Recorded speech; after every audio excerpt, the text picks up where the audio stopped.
Mr. Acquaye, welcome to the show. Good morning. Good morning, Bernard. How are you doing? I'm good, and you? I was hoping to see you join the festival, but you were so busy, so I interviewed some of your colleagues. Yeah, I think you interviewed Julie and Evelyn. Yes, you were all over the place. You were traveling everywhere. We are trying to create more jobs for young people. So how long have you been doing Agri-Impact? How is it going? Agri-Impact, fine. We've been in business for over 20 years. Wow. We are one of the leading agribusiness firms in Africa. We've done consultancy works in over 30 countries. We are currently providing support to over 75 enterprises in Jamaica as well. Wow. And we are also managing this ambitious and transformational program called Happy, which you... Harnessing agriculture, productivity, and prosperity. Tell me more about the Happy program. The Happy program was always an initiative of the Mastercard Foundation in partnership with Agri-Impact Limited, implemented by 8 partners, public and private sector partners. For public sector, you have MIDA, Ghana Cares, that's why the minister mentioned yesterday. You have Ministry of Agri, GEA, and then we also have the National Service Scheme.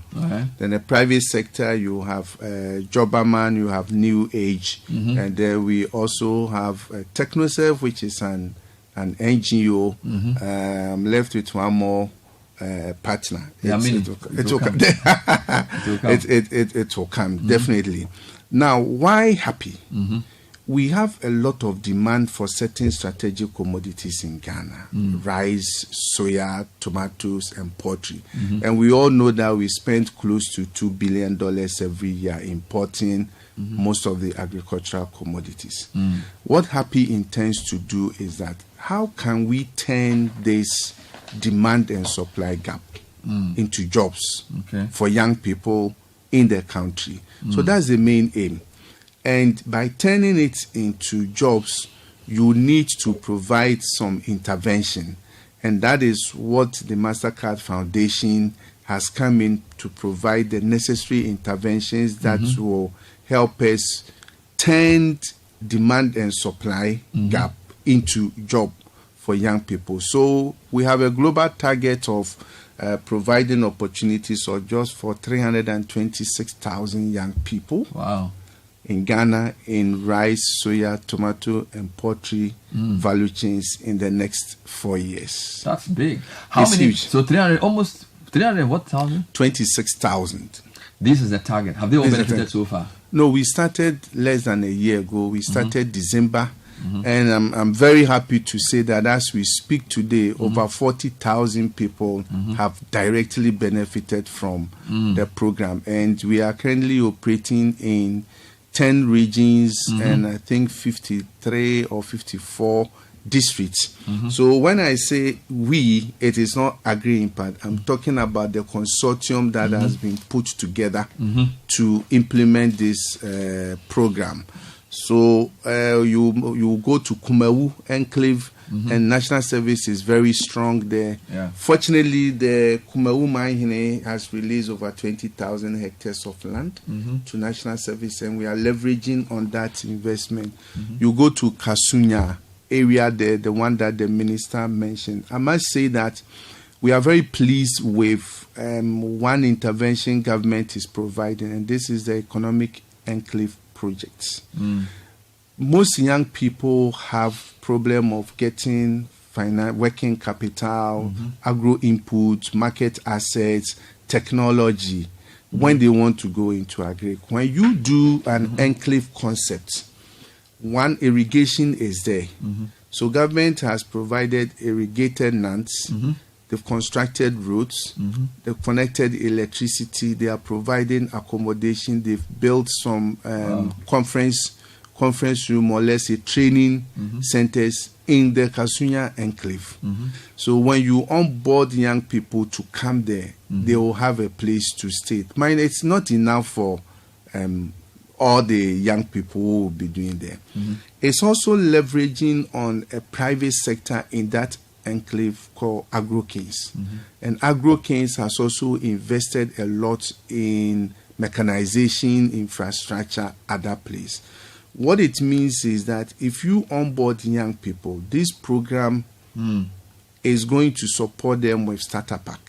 And the starter pack is in a form of agro inputs, capacity building, like training, market facilitation, technology transfer along the chain. So by the time you are onboarded and you have gone through it, the issue of where do I get land is solved, where do I get irrigation is solved, where do I get market is solved, where do I get working capital is solved. So are you saying government, in partnership with this company, has prepared irrigated land for people to farm? Oh, yes. And so the people don't pay anything?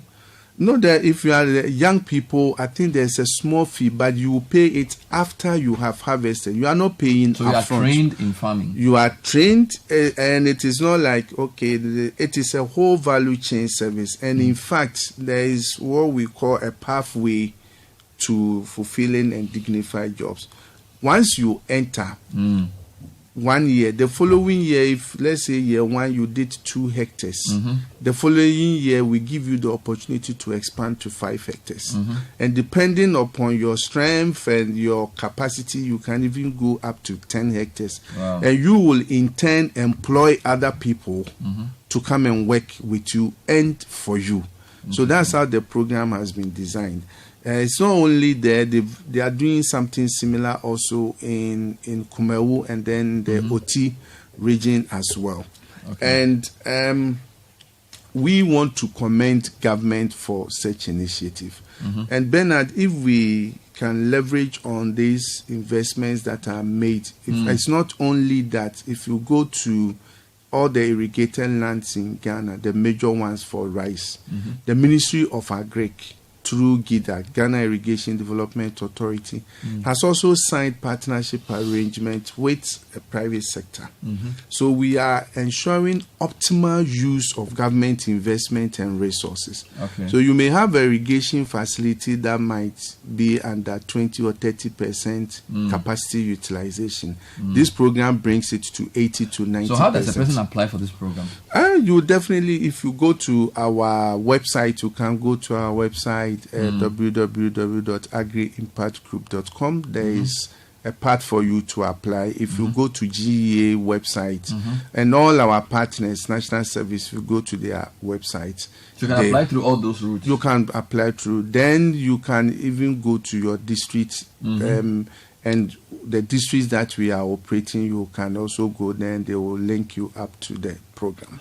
So let's talk about what the minister said. He said they've trained 500 youth on agriculture entrepreneurship through a $6.1 million partnership with Mastercard Foundation, and also that the investment has resulted in some almost 400 tons of rice in phase 1. Is this what you've been referring to? Yes, but the people, people are not understanding the statement very well, and I want to take this opportunity to clarify. Under the program, Happy Program, MIDA is one of the implementing partners. And MIDA has a global budget and a global target. MIDA is supposed to create job opportunities for 38,000 young people at the end of the project in the 4th year. So the figure that the minister mentioned, which people think, in fact, I've had even calls that, 500 people have been trained using $6.1 million. That is not the case. The $6.1 million is for 4 years to impact on 38,000 young people. And it includes provision of starter packs, markets facilitation, capacity building, technology transfer. Some might even get accommodation that they will not pay for, and some will also get other services. You put all together, and it comes to $6.1 million. What the minister said is that as at the time he was speaking, 500 people have been trained. He did not say 500 people have been trained using $6.1 million.